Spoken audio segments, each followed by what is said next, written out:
Good morning, Year 10. Welcome back. Right, so let's get straight to it. Let's have a look at the religious problems of Elizabeth. Now, we did start looking at this before the Easter holidays, and what I want to do to start with is show you the work I want you to do. It's very simple. 2 questions this week. These 2 questions. Okay. First one is this: give as many reasons as you can to explain why religion was a problem for Elizabeth. And the second question, which is an exam style question, is question 3 from the exam. It is this one: explain why most historians believe that Elizabeth was successful at dealing with the problems of religion during her reign. That's a 12 marker. So let's have a look where we're going to get that information from. Well, first of all, I've attached for you this booklet, which is revision booklet number 4. It's the problem of religion. And for that first question I've asked you to do this week, which is about the problem of religion, you can just look here. So we've got this information here to help you. We've also got this information here on the next page. Okay, so that will help you with the first question, as will this video and the PowerPoint that I'm about to go through. So let's have a look. These are the problems of Elizabeth, the religious problems of Elizabeth. Well, she's a Protestant, and because she's a Protestant, she cannot restore the authority and teachings of the Pope. That was a problem because it turned the Pope against her. And that's linked to the second problem, which is the most powerful countries in Europe are Catholic. These countries being Spain and France. And Spain and France, along with the Pope against Elizabeth, is a major threat. She could be invaded at any time. So that was a huge problem for her due to religion. Second thing is that religious changes in the past had caused rebellions. So let's think about the religious changes. It's been a religious roller coaster, hasn't it? We've got Henry VIII turns the country Protestant to begin with. Then we've got extreme Protestantism under his son Edward. Then we've got extreme Catholicism under Mary. Now we're going back to Protestantism under Elizabeth. Now why is all this a problem? Because people are fed up and it causes rebellions. Under Henry, for instance, we have the Pilgrimage of Grace, which was basically when the north of England said no to Henry's religious change, and they went on a big march down to London to show their discontent with the situation. So she wants to avoid potential rebellions caused by religious change, and this again is another problem for her. So this problem here, most people in England are Catholic, but her government and she is Protestant. This is a major problem for her. Mary, Queen of Scots, claims to be the rightful Queen of England, and many Catholics support her in that claim. Now, we know that is because they see Elizabeth as being illegitimate due to the fact that she was born due to her father's divorce, which Catholics believe to be wrong, and therefore she is illegitimate. So they are the major problems faced by Elizabeth due to religion. So that's that first question sorted. Okay, so let's have a look at the second question now. Well, with this issue in mind, how is she going to solve the problem? And she opts for something called the middle way. And this middle way is Elizabeth's religious settlement. So the middle way, you can see here we've got Catholicism on the left, Protestantism on the right. She wants something in the middle, a bit of a compromise that will hopefully please the vast majority of people in England and Wales. She's never going to please the extremists, the Puritan Protestants, the extreme Catholics. They're never going to be pleased, are they? But hopefully she can please the majority. And if she can please the majority, then the country should be able to get on better and things will be better in the future. So Elizabeth opts for a more moderate approach to her church, and this is often called the middle way. And what is that middle way? Okay.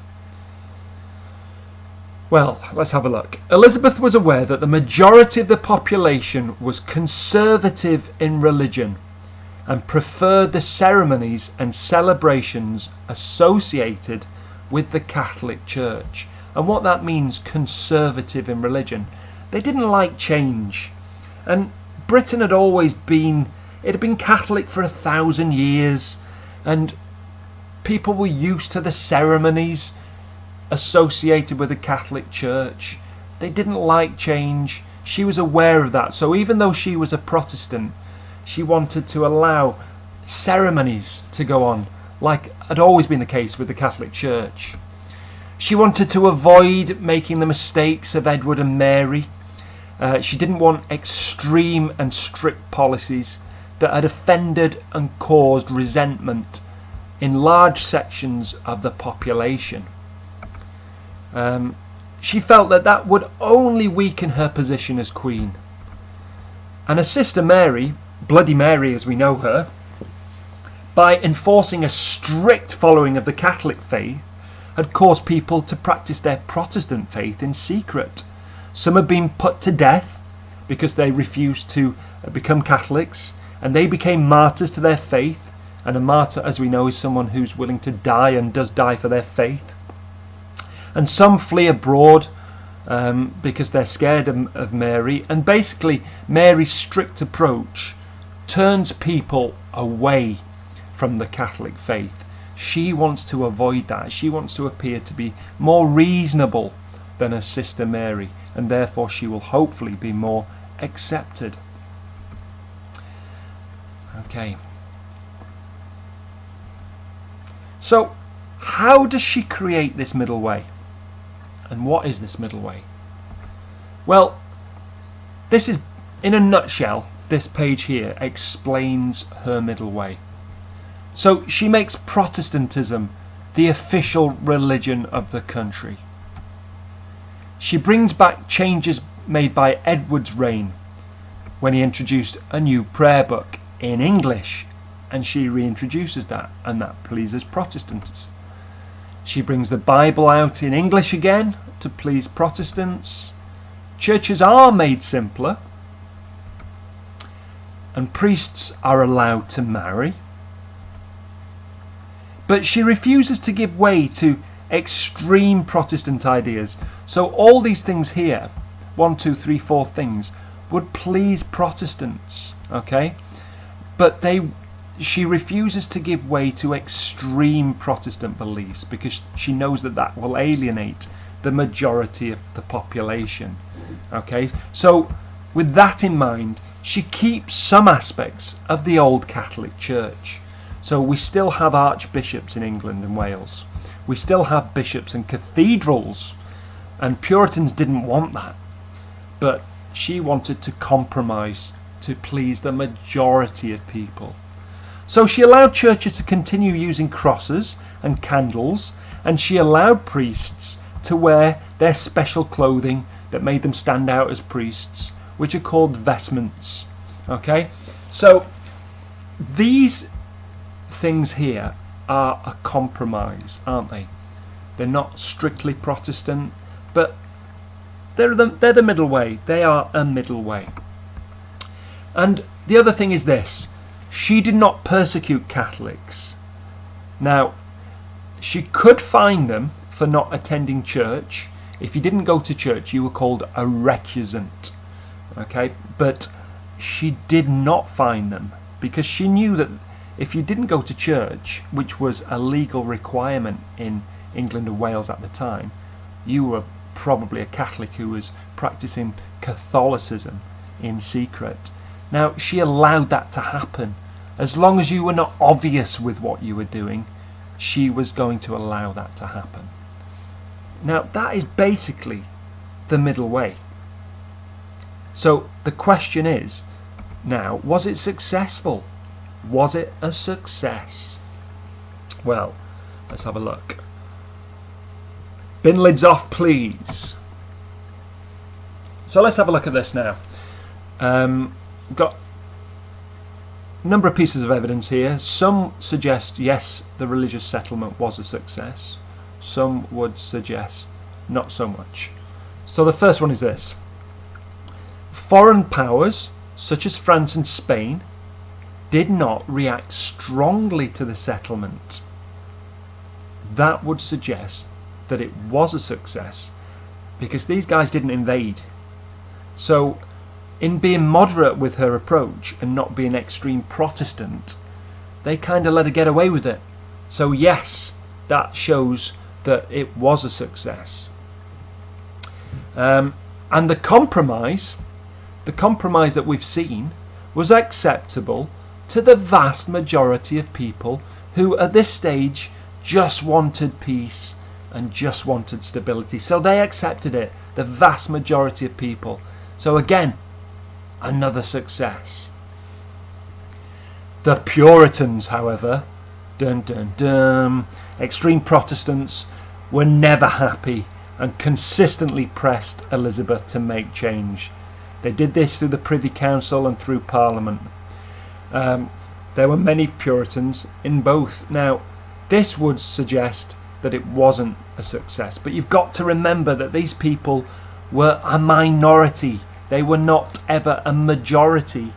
So you're never going to please everybody. Some individuals refused to conform and attend Protestant churches. They were called recusants and could be punished. The most common fine was a £20 fine. Now again, this would suggest that it wasn't a success, but you've got to remember that she often let these recusants off as long as they were doing their Catholic things quietly. And that pleased them too.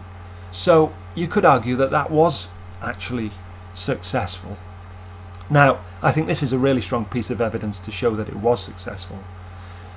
She only faced one religious rebellion in her 45 years on the throne. Just one.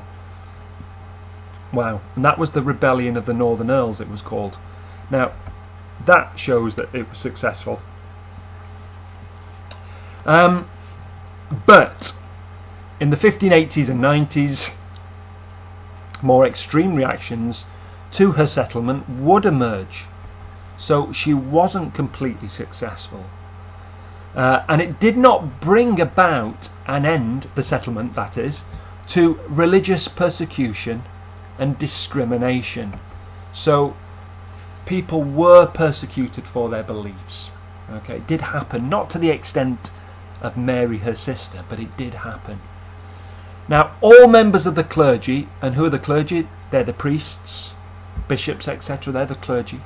All members of the clergy had to take the oath of allegiance to Elizabeth if they wished to keep their posts and their jobs. 8,000 did. Less than 3% of these priests refused to take the oath of allegiance to Elizabeth. Now, the fact that only a small percentage refused to do so shows that she was successful. And despite being challenged a number of times by Catholics and Protestants, Elizabeth never felt that she needed to make any changes to her church. So these extremists never actually managed to put enough pressure on Elizabeth to make change, and that suggests that they weren't a huge threat to her. So that suggests that she was successful. And only one bishop agreed to take Elizabeth's oath of allegiance. 27 were forced to step down. Now, you would think that that would therefore be an argument against it being successful. But let me say this.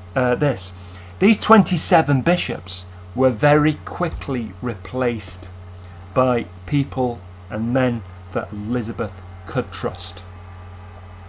And that meant, therefore, that she had 27 bishops that she could trust, and therefore it was a success. So, with that in mind, and with what I've just said in mind, I want you to have a go at this question. explain why most historians believe that Elizabeth was successful at dealing with the problems of religion during her reign. I will give you a worksheet. I'll attach a worksheet with all those little things you've just seen on Burns Bins, and that will help you. Now, the worksheet I'd like you to do it on is basically just a Word document. So for those of you that have been having technical issues, there should be no technical issues with this. It's just a Word document. If for some reason you can't get it to work, then just type out the answer to these 2 questions on a Word document and email it to me. Okay, so there should be no issues at all with this one, technically speaking. So this here is your question. This is how you do it. We've done one before. We've done a few of these before now. There are 3 steps. You know these steps. You can do this. There we are. Thank you very much.